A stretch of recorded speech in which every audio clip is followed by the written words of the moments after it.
sibilas, videntes e profetas, que no sussurro leve dos ventos dos deuses ouvem a voz. Revelem para nós, suplicamos, o que murmuram sobre o nosso incerto futuro. É de lágrimas ou de sorrisos? É de glórias ou de fortuna? É de sonhos ou fantasias? E nas sombras do presente, sobre os possíveis futuros, coloquem uma luz mensageira de uma vida abundante e feliz. O principal objetivo deste curso é ensinar você uma técnica muito rápida, muito segura de fazer previsões do futuro e de obter esclarecimentos e conselhos para possíveis dúvidas que esteja tendo no presente. Ele dá caminhos, dá informações, faz previsões. É uma alternativa para investigar aspectos da vida que estão além da percepção humana.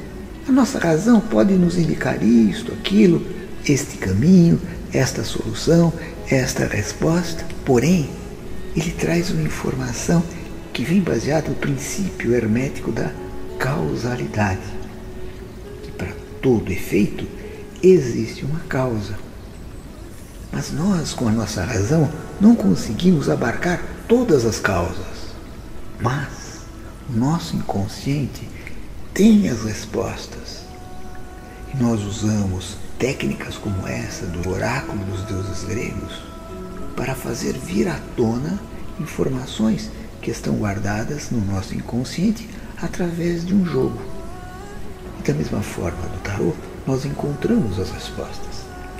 Mas a vantagem deste curso é que você não precisa decorar nada, não precisa conhecer figuras, buscar simbologias. Ele por si só dá as respostas. Ele é uma forma alternativa de investigar aspectos da vida que estão além da percepção humana.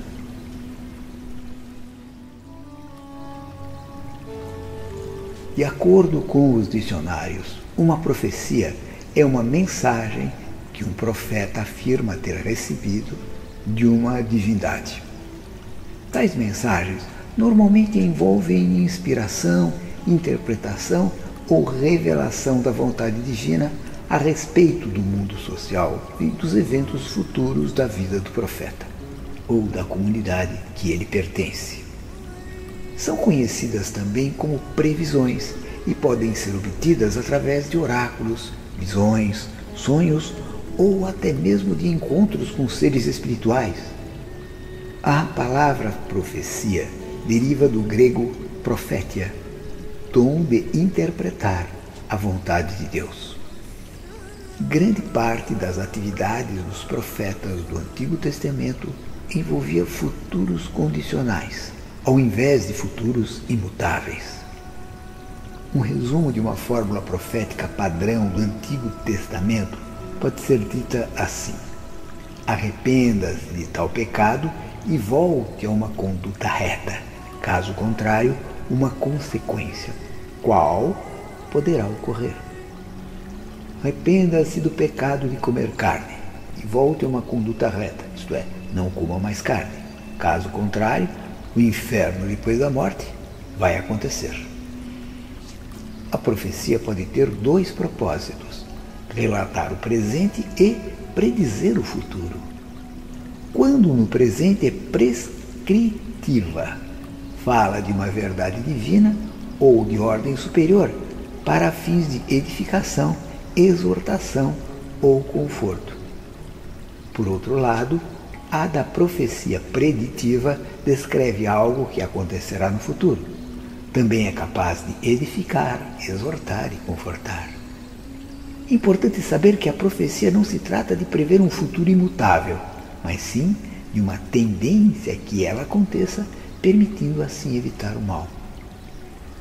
Quando se profetiza algo, não se está definindo o que irá acontecer, mas sim diante de uma tendência provável, dando condições para que se possa fazer uma escolha de um melhor caminho. Vamos dar um exemplo prático. Você, depois que se levantou, tomou seu banho e deixou os seus chinelos num determinado lugar. E saiu. Quando você voltar, A tendência maior é que ele esteja no lugar onde você o deixou. Mas aonde ele estará daqui a 10 meses? É um futuro incerto. Existe a possibilidade dele estar no lugar onde você guarda naturalmente.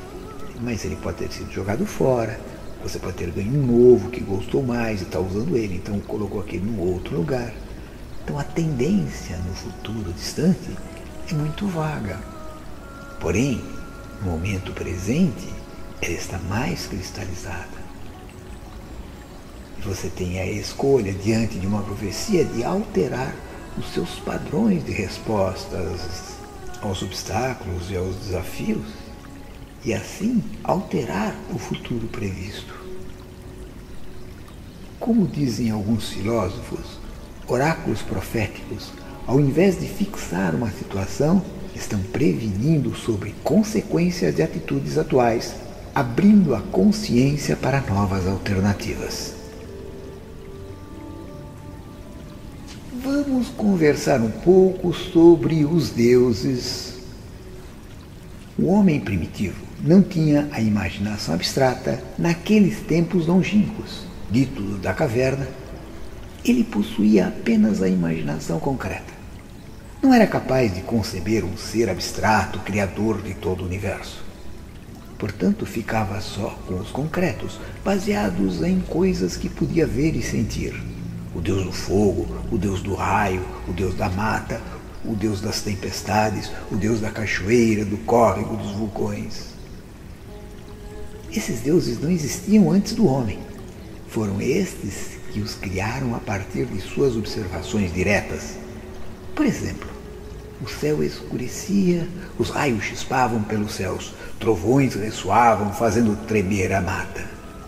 Diante deste cenário, conceberam um ser gigante, de forma humanoide, musculoso, cabelos enfurecidos, olhos em chispa, que se escondia atrás das nuvens, com muitos raios nas mãos, enviando-os como flechas para a terra. Criaram assim um ser imaginário, a quem eventualmente chamaram de Tron.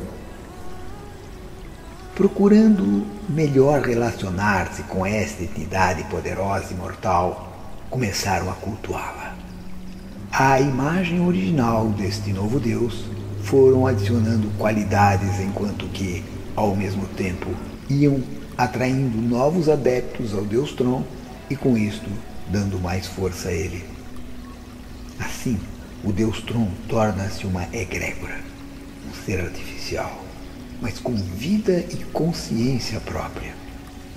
Egrégora é quando uma reunião de pessoas, um grupo de pessoas, tem a mesma ideia, concebe o mesmo padrão vibratório, criando no astral uma concentração energética com as qualidades daquilo que acreditam, como a criação do Deus Tron. Ele é formado pela somatória energética de seus crentes e é alimentado por eles e tem vida enquanto possuir adeptos. O dia em que não mais os tiver, ele se esvanece e some. Com isso não quero dizer que não existam entidades responsáveis por todos os fenômenos planetários, como entidades responsáveis pelo crescer das plantas, pela harmonia dos ecossistemas. Estes recebem o nome de elementais e existem independentes dos humanos, isto é, não são artificiais. Esses egregóricos são artificiais. Tron é um deus artificial, mas ele toma a vida, assumindo todas aquelas qualidades que os seus crentes colocaram nele. E ele passa a ter um comportamento quase humano a partir do mundo astral, interferindo diretamente na vida de todos aqueles que o cultuam. Os deuses egregóricos são magnificamente poderosos, capazes de efeitos incríveis, e alguns vivem milhares de anos, como os deuses egípcios, os babilônios, os assírios. O deus Atum egípcio, o deus Mitra romano, o deus Papazu dos assírios. Neste curso nós vamos nos concentrar em alguns deuses da Grécia Antiga vivendo seu momento épico, Os deuses cultuados na Grécia Antiga, na forma como o concebemos, tiveram sua origem na mitologia grega. Os historiadores nos dizem que ela teria aparecido por volta do ano 3000 a.C., na ilha do Mar Egeu. A civilização cretense está em decadência. Os novos gregos veem os últimos dias dos velhos cretenses. Porém, a civilização cretense acreditava que todos os objetos da natureza tinham espíritos e até poderes mágicos. Com o tempo, essas crenças formataram as lendas que posteriormente vieram alimentar a mitologia grega, nas quais objetos davam lugar a deuses com aparência humana. Os filósofos e os atores, como o teatro grego, que formataram a cultura grega e que, como subproduto, formataram também a sua religião, misturaram fatos reais com ficcionais. Em alguns textos, como por exemplo Ilíade ou a Odisseia, existem muitos fatos que são considerados históricos, mas lá também estão muitos relatos que foram distorcidos da realidade, onde houve uma mistura de lendas, imaginações, crendices e muito mistério. Essas distorções nos fazem perder todos os pontos de referência e tornam a mitologia grega muito mais complexa. Os historiadores nos dizem que essa complexidade é devido às centenas de influências, sejam babilônicas, aqueias, minoicas ou mesmo indígenas. Pois é dentro desta formatação da mitologia que emergem os deuses gregos. Isto é, desta forma nasceram muitos deuses que foram cultuados pelos gregos antigos, cada um com uma personalidade e um domínio distinto, poderes distintos. Os mitos gregos explicavam as origens dos deuses e suas relações individuais com a humanidade, e mostravam também que eles estavam envolvidos em todos os aspectos da vida. Não havia separação entre a igreja e o Estado. Esta multiplicidade de deuses fizeram com que os gregos fossem considerados politeístas.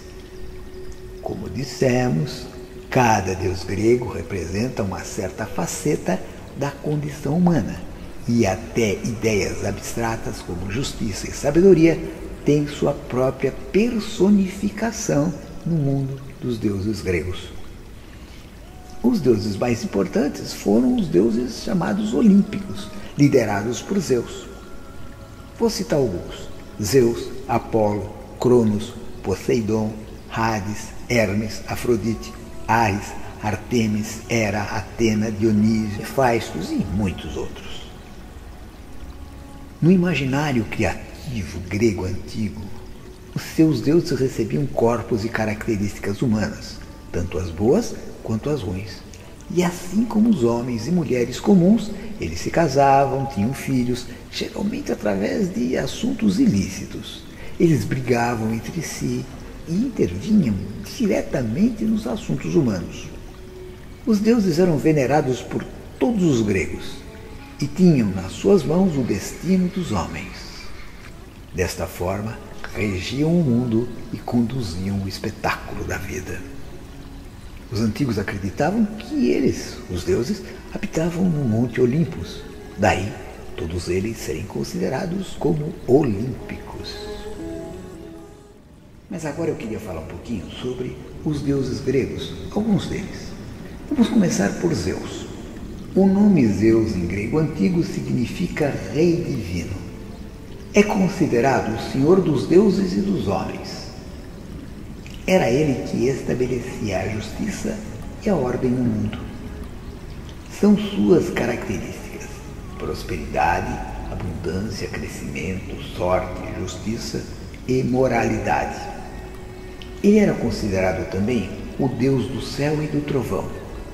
O animal que o representa é a águia, e na mitologia romana, Zeus é correspondente ao deus Júpiter. O deus Apolo é considerado um dos maiores deuses do Olimpo. Ele é venerado como o deus do sol, da profecia, da poesia, das artes, da música, da cura, da justiça, da lei, da ordem, do tiro ao alvo e da peste.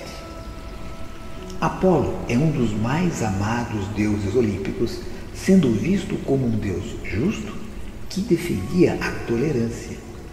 O animal que o representa é o leão, e na mitologia romana, o deus Apolo é correspondente ao grande deus Hélio.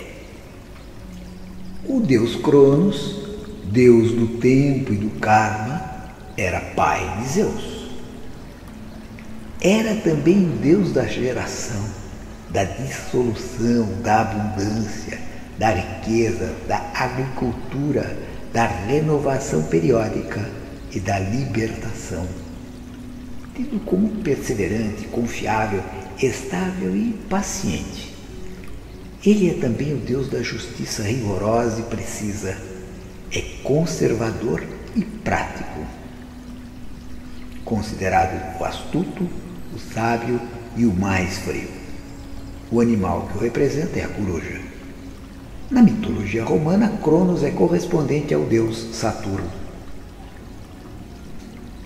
Deus Hermes.